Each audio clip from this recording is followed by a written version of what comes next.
हेर्नुहोस् गाइज, म पनि यो काठमाडौँ टु मन्थली नामरी बेताली हुँदै मेरो यात्रा बेतालीसम्म थियो र यो बसमा म पनि यात्रा नै थियो।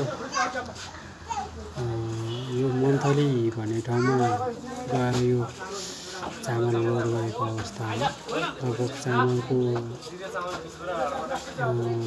मोटामोटी 200 बोरा समथिङ लोड भइरहेको थियो। यो बामदी भण्डार जाने बस हो। यसलाई कसले कारबाही गरिन्छ? यो मैले भिडियो बनाएको हो। यो भित्र प्यासेन्जर बस्ने र जाने सम्भवै छैन। त्यो भित्र कुनै सामानको भण्डार छ। कमसेकम प्यासेन्जर बस्ने सिट बराबर लेभलको चामल हालिएको छ। यसले कसले कारबाही गरिन्छ?